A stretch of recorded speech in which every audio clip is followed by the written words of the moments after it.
Good morning students, welcome to my class.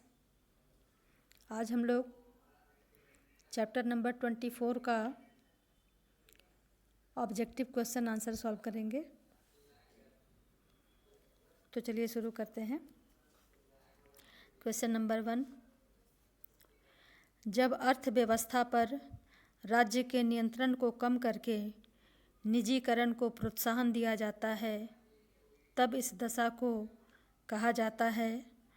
Option A औद्योगिकरण, option B उदारीकरण, option C निजीकरण, option D भूमंडलीकरण। इसका सही आंसर है ऑप्शन बी उदारीकरण या लिबरलाइजेशन। क्वेश्चन 2, भारत में उदारीकरण की प्रक्रिया का प्रारंभ कब से माना जाता है?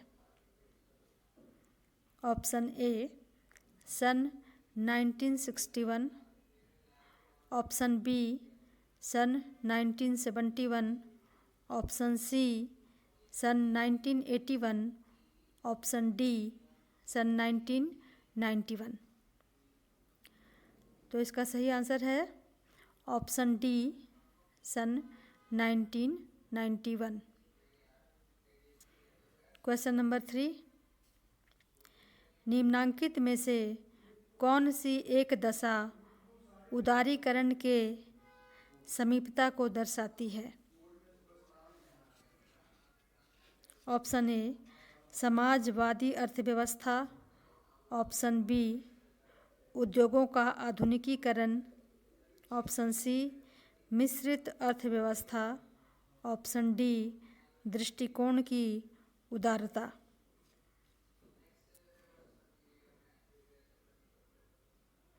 इसका सही आंसर है ऑप्शन बी उद्योगों का आधुनिकीकरण।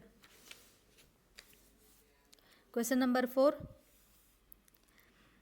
निम्नांकित में से कौन सी एक दशा उदारीकरण का परिणाम नहीं है? ऑप्शन ए बेरोजगारी, ऑप्शन बी उपभोक्तावाद, ऑप्शन सी ग्रामीण उद्योगों का विघटन, ऑप्शन डी संयुक्त परिवारों का विघटन। इसका सही आंसर है ऑप्शन डी संयुक्त परिवारों का विघटन। क्वेश्चन नंबर 5, उदारीकरण के लिए निम्नांकित में से कौन सी एक दशा आवश्यक है? ऑप्शन ए नियोजित औद्योगिकरण, ऑप्शन बी नगर नियोजन, ऑप्शन सी नियोजित सामाजिक परिवर्तन, ऑप्शन डी परिवार नियोजन। इस क्वेश्चन का राइट आंसर है नियोजित औद्योगिकरण, ऑप्शन ए। नेक्स्ट क्वेश्चन है, उदारीकरण से क्या अर्थ निकलता है? ऑप्शन ए समाजवाद, ऑप्शन बी मनुष्य का उदार होना, ऑप्शन सी काफ़ी उन्नति होना, ऑप्शन डी मुक्त बाजार व्यवस्था। तो सही आंसर है इसका ऑप्शन डी मुक्त बाजार व्यवस्था। क्वेश्चन नंबर 7, भारतीय अर्थव्यवस्था का मॉडल किस प्रकार का है? इंडियन इकोनॉमी सिस्टम किस तरह की है? ऑप्शन ए पूंजीवादी अर्थव्यवस्था, ऑप्शन बी मिश्रित अर्थव्यवस्था, ऑप्शन सी समाजवादी अर्थव्यवस्था और ऑप्शन डी है साम्यवादी अर्थव्यवस्था। तो इसका सही आंसर है ऑप्शन बी मिश्रित अर्थव्यवस्था या मिक्स्ड इकोनॉमी। क्वेश्चन नंबर 8 है, इनमें से कौन उदारीकरण की देन है? ऑप्शन ए बाजार व्यवस्था, ऑप्शन बी वैश्वीकरण, ऑप्शन सी निजीकरण और ऑप्शन डी इनमें से सभी। तो इस प्रश्न का सही उत्तर है ऑप्शन डी इनमें से सभी।